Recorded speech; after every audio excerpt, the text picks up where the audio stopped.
果你吸引不到理想的爱情，最大的阻碍并不是你不够好，也不是运气太差，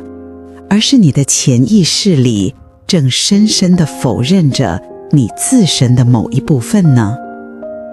如果你遇到的每一个人，无论是让你心动的，还是让你心衰的，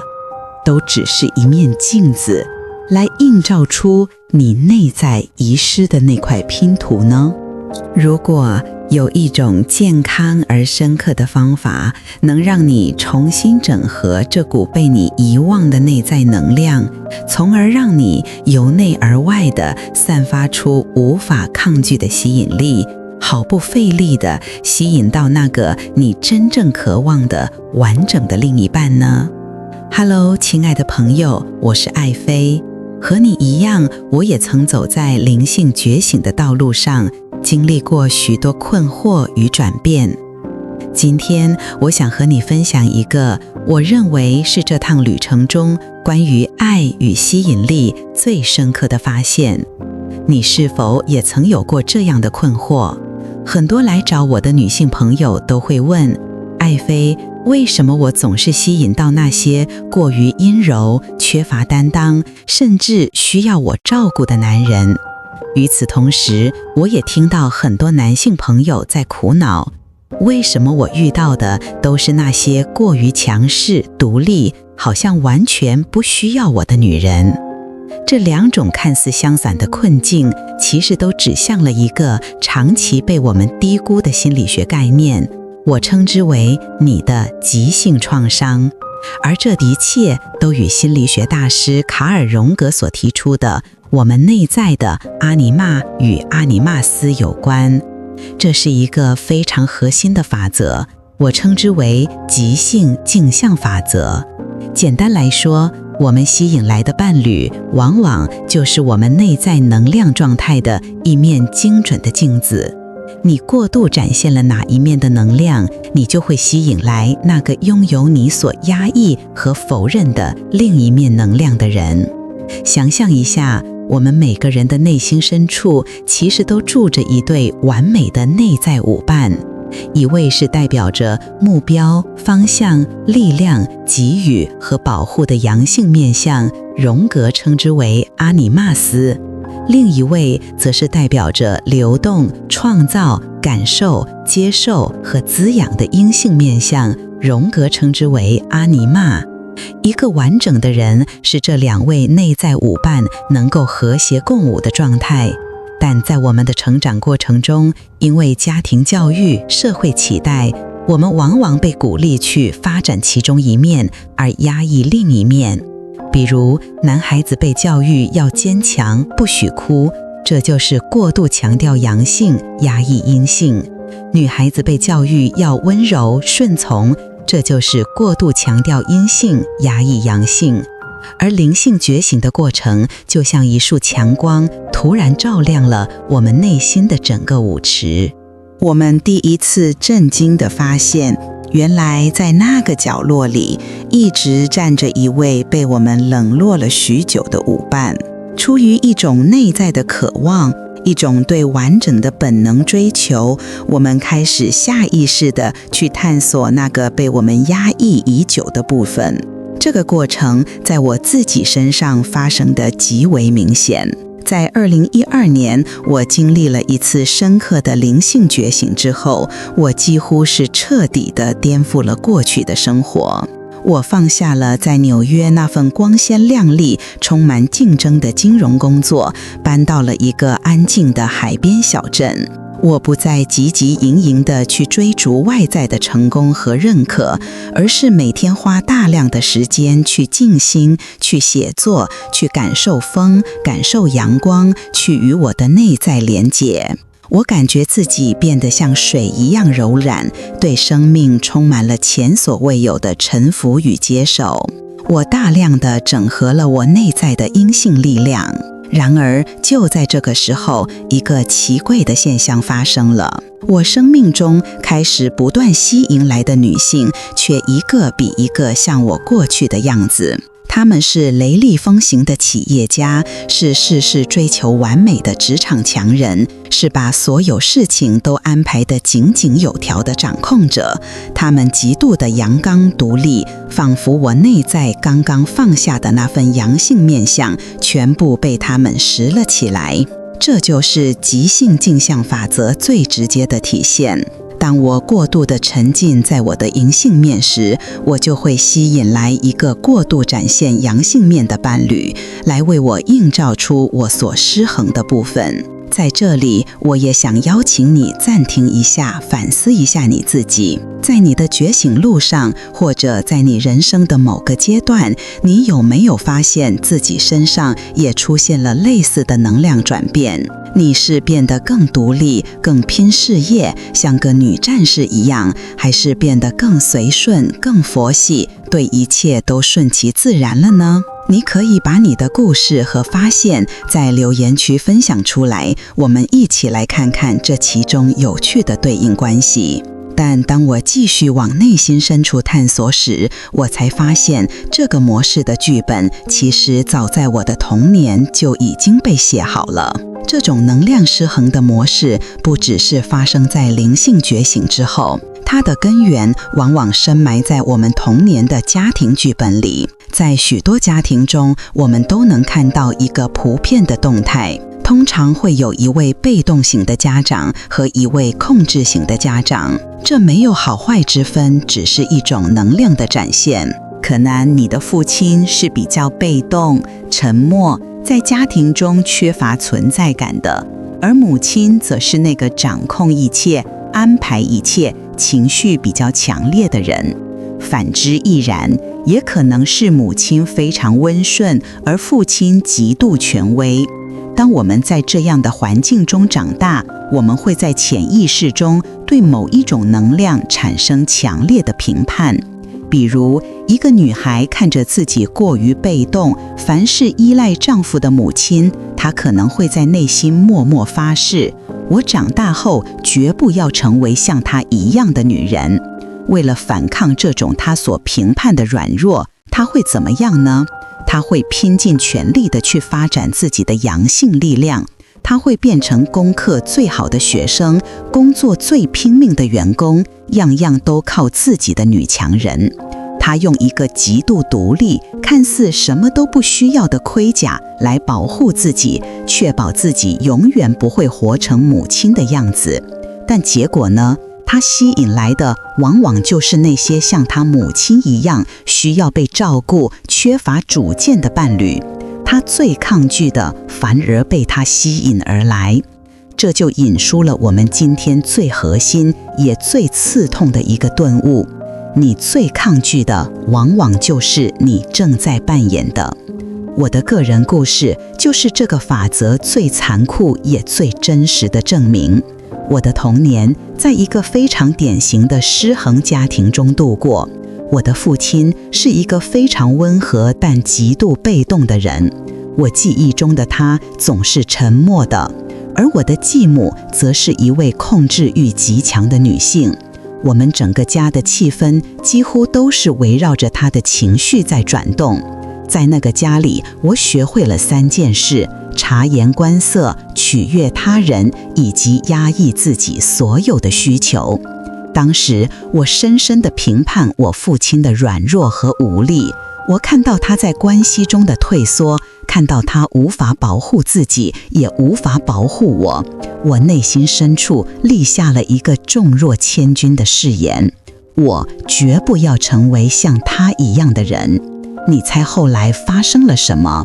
为了不像他一样软弱，我变成了世界上最懂得如何付出的人。在每一段关系里，无论是亲密关系还是工作关系，我都扮演着那个取悦者的角色。我会预判对方的需求，我会无条件地支持对方，我会为了避免冲突而无限度的妥协。我以为这就是强大，我以为这就是与我父亲完全相反的样子。然而，我吸引来的却永远是控制型的伴侣，控制型的主管。他们会不断地索取，而我则不断地给予，直到我感觉自己被彻底掏空。我陷入了一种极度痛苦的循环，却完全不知道为什么。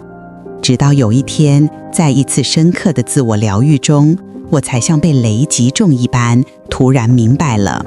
我以为我在反抗我的父亲，但我实际上却用另一种方式活成了他的翻版。他用被动来逃避冲突，而我则用过度付出来逃避冲突。我们都同样的不敢真实地表达自己的需求，不敢设立健康的边界。我们都活在对被抛弃的深深恐惧之中。我对他的评判像一个诅咒，让我自己也活成了一个无法为自己站立的隐形人。这个故事听起来是不是有那么一点点熟悉？这就是关系中非常常见的一种名为过度付出者 overgiver 与过度索取者 taker 的共舞。付出者表面上看起来是伟大的、充满爱的、无私的，但如果我们深入去看，那份过度的付出背后，其实隐藏着一个极度匮乏的内在小孩。每一次的我为你做，每一次的没关系，我来就好，背后都有一个微弱的声音在说：你看我多有价值，我多么有用，请你因此而爱我，请你因此而不要离开我。所以过度付出者本质上是一个伪装起来的索取者，他们索取的是认可，是安全感，是存在的价值。而那个索取者伴侣的出现，只是为了把这个隐藏的剧本用一种极端的方式给演出来而已。聊到这里，我想起一个很有趣的小故事。前段时间，我有一位朋友来我家拜访，他有一个习惯，就是会很自然地打开冰箱，拿出一瓶可能很昂贵的康普茶，喝了一口，觉得味道不对，就随手放在桌上，然后又去开另一瓶。在我这个过度付出者的眼里，这简直是不可思议的浪费和理所当然。我当时内心升起了很强的评判，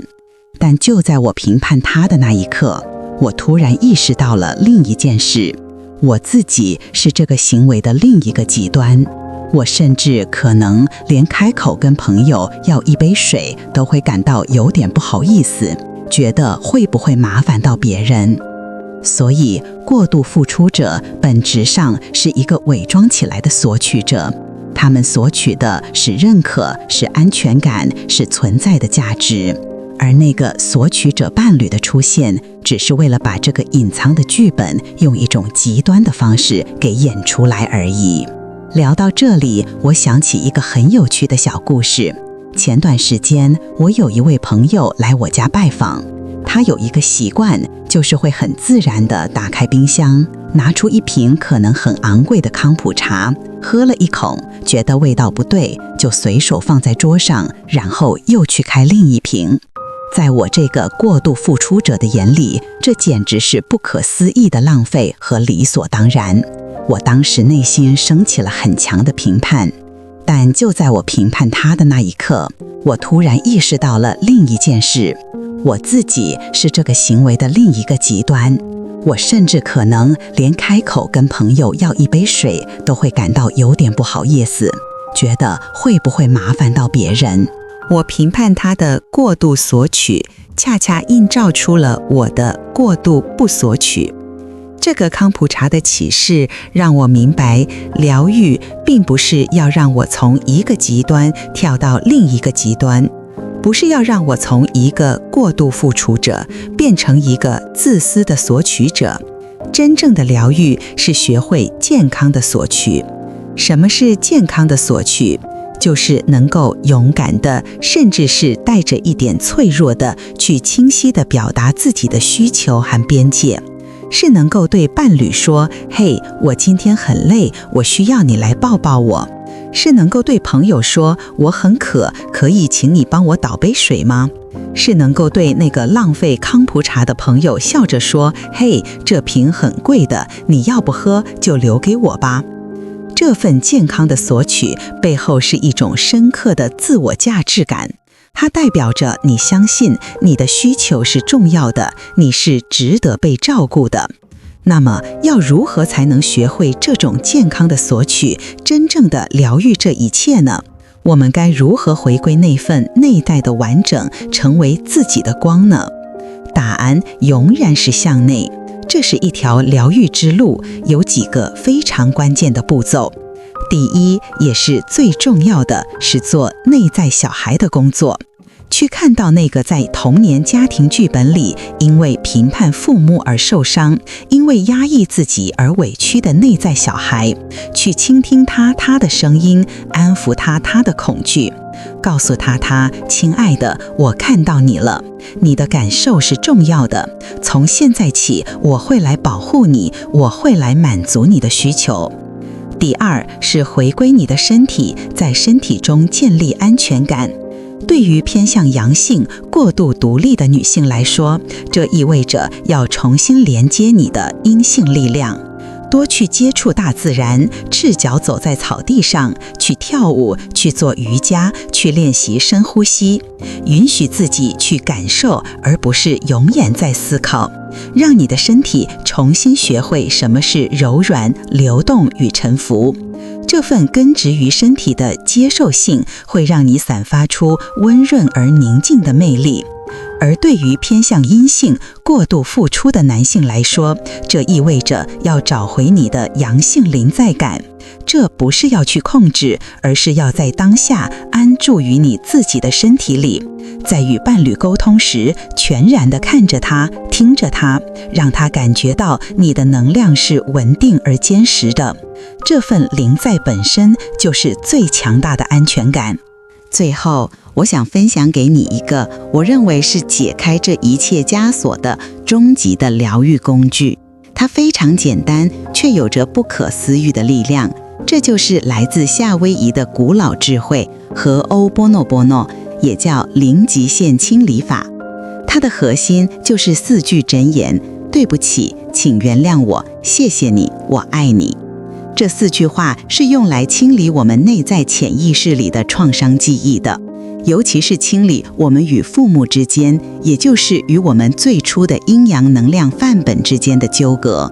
当你想起你批判父母的那些过往，当你感觉到那份旧有的伤痛再次浮现时，你可以在心里对着你内在的那个部分温柔地重复这4句话。当我们说对不起，我们不是在为父母的行为道歉，而是在为我们内在也携带着这份批判的分裂的创伤记忆负起100% 的责任。我们在说，我意识到我内在有这份痛苦的程式在运行。当我们说请原谅我，我们是在请求我们内在的神性那份更高的智慧来原谅我们的无意识，并帮助我们清理掉这份错误的记忆。当我们说谢谢你，我们是在感谢这份创伤，感谢这面镜子，因为正是它让我们看见了自己需要被疗愈的地方，它是指引我们回家的地图。而最后，当我们说我爱你，这份无条件的爱会像金色的光一样流经我们自己，流经那份创伤记忆，也流向我们的父母。这份爱会消融掉所有的批判、怨恨和分裂，让我们回归到最纯粹、最完整的爱的频率中。有一位实践和欧波诺波诺的修兰博士，他曾只通过看着精神病罪犯的病例，不断地清理自己内在的批判和记忆，最终在没有与任何一位病人见面的情况下，疗愈了夏威夷州立医院整个重度精神病患监狱。这个故事听起来像个奇迹，但它揭示了一个宇宙真理：外在世界只是我们内在世界的一个投射。当我们愿意为自己的内在负起100% 的责任，并去清理它时，外在的实相就会随之改变。所以，亲爱的，当你不再向外寻求一个对的人来完整你，而是透过向内疗愈去整合你内在的阿尼玛与阿尼玛斯，让你的内在舞伴重新和谐共舞时，你就变得完整了。而一个完整的你本身就是磁力之源，你不再需要去吸引谁，因为你本身就是光。那个与你同频共振的、同样完整的灵魂，自然会被你的光所照亮，来到你的身边。如果你觉得今天的分享触动了你，希望看到更多这类深入的内容，请务必点一个赞，并订阅我的频道。你的支持是我持续创作的最大动力。也强烈建议你把这支影片下载保存，因为这类触及核心的内容，值得你在不同阶段反复回来观看。我们下期见。